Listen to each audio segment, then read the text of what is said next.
So we left off on autophagy, apoptosis, many other things. Fasting, is it good? Is it bad? Is it ugly? And we ended up with nitric oxide. Can you expand what it actually is, what it does, and is there anything outside there now that doesn't really allow us to properly explore and utilize it? Let's say similar to how vitamin D might be an issue if you use a sunscreen.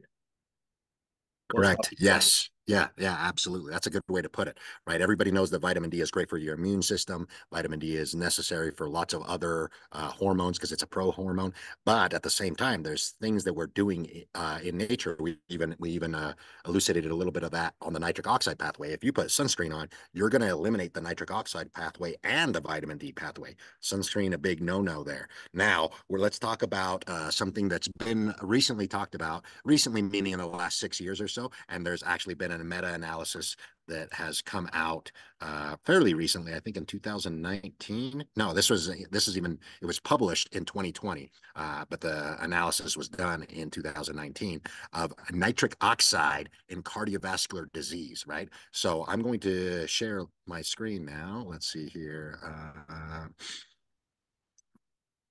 Yes, let's do this one right here. Yep. So we'll share this. So I am sharing. You should be seeing this Yep. this guy right here. So let's move that out of the way. The meta-analysis is called Antiseptic Mouthwash and the Nitric Oxide Pathway and Hospital Mortality. They're looking at actual cardiovascular disease and the likelihood of dying if your nitric oxide and nitrate pathway are disturbed. And so there's the title. You guys can go look it up if you want. I'm not going to bore you with all the intricacies of it, but I am going to take you down to something right here. This little image is very, very important to understand. Okay. So, it starts right here, okay? When you have nitrate that's being, because everybody has demonized sodium nitrate in foods, right? Like especially in cured meats. It's actually a benefit, right? Your kidneys clear that, only some of it. And we have developed a way for kidneys to clear some of the nitrite, and it reserves the rest and takes it to your salivary glands. That's on purpose. There are bacteria in your mouth that thrive on nitrate. Okay. That then, the bacteria themselves, combined with nitrite from the kidneys coming to your salivary glands and foods that have high nitrite, that's going to be every leafy green vegetable that you can think of, and cured meats and normal meats. They have some residual in there. When they interact with the bacteria that you're cultivating because your kidneys are feeding it, then that creates nitrite. So it goes nitrate to nitrite. The nitrite goes into the stomach acid. You need stomach acid to be able to do this, and that turns it into nitric oxide. Nitric oxide then is an antibacterial. It increases mucosal thickness, and then it moves on to the intestines where it gets more absorbed. And then when it gets fully absorbed in there, now you have nitric oxide at bone and at skin and muscle tissue. This includes your sex organs for men and women. That's very important to understand. One of the fundamental precursors to having low nitric oxide, if you're a man, you're getting ED problems. You're getting blood flow problems. If you're a woman, it's the same thing. It's just not easy to see. But in order to orgasm and engorge the clitoris and all of those pathways, all those nerves in that area, you need nitric oxide to expand the blood vessels. If that doesn't happen, that's the earliest sign that people can go back to, hey, there's something wrong with this nitric oxide pathway that starts at the kidneys and goes through the mouth, then back through your gut, through your stomach, and then your guts to induce all this nitric oxide into all your tissues. And then later you can release it as you expose yourself to sunlight, as you expose yourself to cold, as you expose yourself to more nasal breathing. Those are secondary pathways to create more nitric oxide from the nitric oxide that's already been produced from your food and from cultivating it with your kidneys. What will stop this? The mouth is a very, very important part in this. You're using fluoride, if you're using antiseptic mouthwash, you will decrease nitric oxide. That is why they are looking at it in this study. This study is about mortality in the hospital when you have low with antiseptic mouthwash use and nitric oxide pathway. That's specifically what they're looking at. It's not one study. This is a meta-analysis. Several large cohort studies looking at this. People are very interested on why we still continue to have cardiovascular problems if we're doing all kinds of things. And then one of the cultivating things, or one of the culprits, is oral antiseptics, oral fluoride. The next part in this, right, and it's in this little picture, it's right here. Your stomach is the final outcome for nitrate and nitrites coming from the kidneys and from food. Your stomach then turns those into nitric oxide. That's step one in turning nitric oxide on. If there is no stomach acid or weak stomach acid present, you won't make this. So what's the other medications that a lot of people normally take and a lot of people normally do is antacids. Tums, Prilosec, proton pump inhibitors. Those are literally stopping the acid from getting into the stomach. If you don't have a high pH in your stomach acid, you will not make nitric oxide. So now we have three things that people actively do very regularly, if not daily, is mouthwash, fluoride toothpaste, the consumption of fluoride through fluorinated water, and the consumption of anti-acid drugs, whether that's a proton pump inhibitor like Prilosec, or whether that's a calcium like a Tums that reduces stomach acid and And it's alkalizes. assuming that they understand that they also probably don't eat foods that are solid. Most likely everything is highly processed, maybe Yeah. Refined sugars and all those kind of things where you Yeah, want those will lower fiber, stomach acid as well. Yeah, those so lower stomach acid. And the obsession with let's eat everything alkaline is definitely not helping here either. No, yeah, exactly. There is a yin and a yang to this, right? If you eat a lot of alkaline stuff, you're literally lowering that first step of stomach acid, and that's not going to help you make nitric oxide. And that's crucial. Remember, nitric oxide production, the very first thing you're going to notice, whether you're a male or female, is impaired sexual organ function. I cannot stress that. That is actually something that cardiovascular doctors heavily look into. Hey, the first thing they're going to ask you is, do you normally get erections? Are you able to hold them correctly? That sort of stuff, especially for men, because that's a leading indicator, right? It tells them a lot about this nitric oxide pathway. It tells them about your potential cardiovascular risk.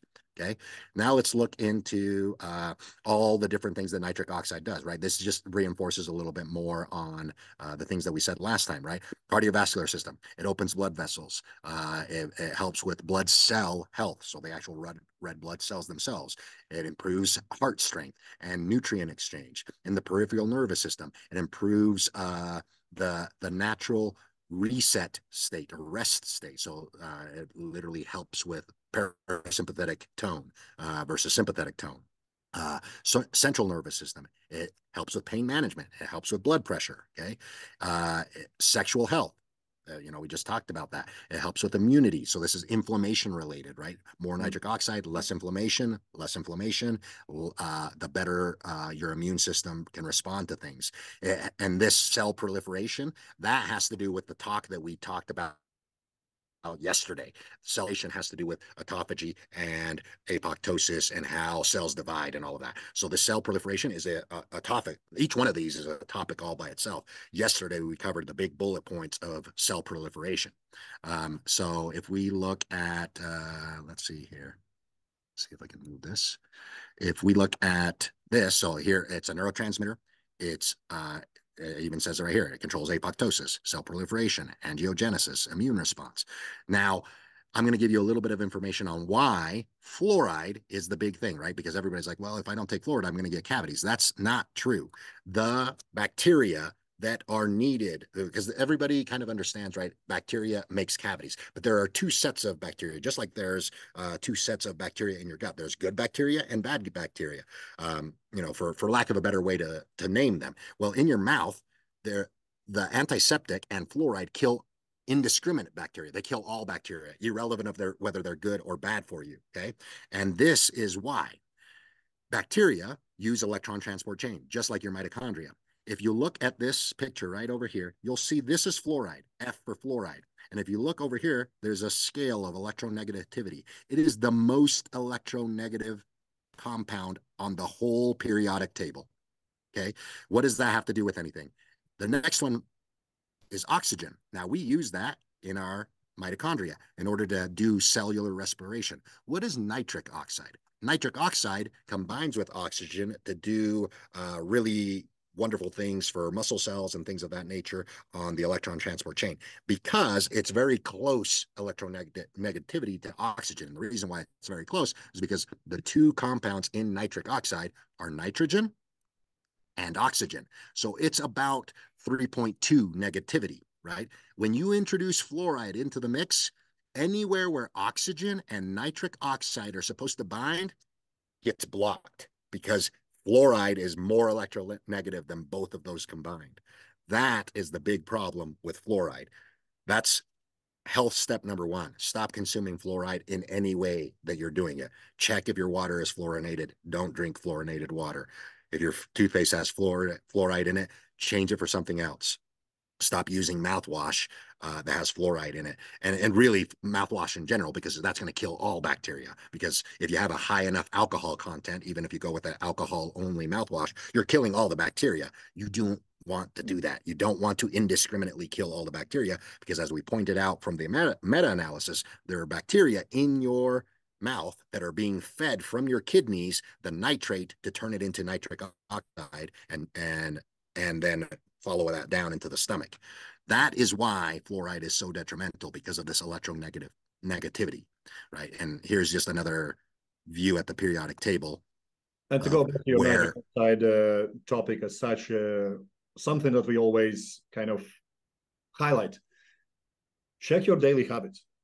You know, stop looking for the best supplements, stop looking for best nutritional approach, stop looking for the whatever magical detox strategies out there. Most likely you can really enhance your vitality by just simply making small adjustments to your daily habits. Like what you described up there, just go outside and use a tooth floss, you know, something like that. Yeah. Well, I mean, and people know this, right? This was in 2020. This was 3 years ago. People know this. There are fluoride-free toothpastes now. If you just Google that, you're going to find a bunch of them. They're more expensive. They're not as easy to get. Why? Because mainstream hasn't caught on to, hey, fluoride's a problem, right? The way that fluoride came about is because oral problems led to cardiovascular problems 20 years ago. And what they ended up doing is going, oh, well, the bacteria cause oral problems, so let's just kill all the bacteria. When in fact, the oral problems were probably coming from not cultivating the good bacteria to begin with, which are the ones that we're talking about. That's the main subject of everything that I just said. There are good bacteria in your mouth that you need to protect at all costs because they are a crucial component, so crucial that your body's developed a way for your kidneys to recycle nitrate and bring it up to your head, to your saliva glands to feed those bacteria. That's how important they are, right? That's fundamental to understand. And the thing that's killing them, high amounts of antiseptics, right? That includes fluoride, that includes full strength mouthwashes. I would rather go with something like hydrogen peroxide and use hydrogen peroxide to do a mouthwash if you need a mouthwash, or just moving to floss and a fluoride-free toothpaste, and then making sure that your municipal water is not fluorinated, right? That's crucial, because at no point in time you'd be actually ingesting fluoride, because just like what I said in that video or in the slide of the electronegativity, right? That affects all bacteria. Your mitochondria are bacteria. So if you drink fluorinated water, you are now taking fluoride from just in the mouth to putting it everywhere in your body, and that's going to kill the action of your mitochondria, because your mitochondria need nitric oxide and oxygen, and if fluoride gets in there, you've killed the electron transport chain of your mitochondria. So fluoride is a big no-no. Just in these 2 videos alone, the one from before and the one from today, extremely valuable for maintaining cardiovascular health, for maintaining mental health, and longevity for years and decades to come. Yeah. Well, thank you, David, for your time, and I'll chat to you on next video. Awesome. Thank you.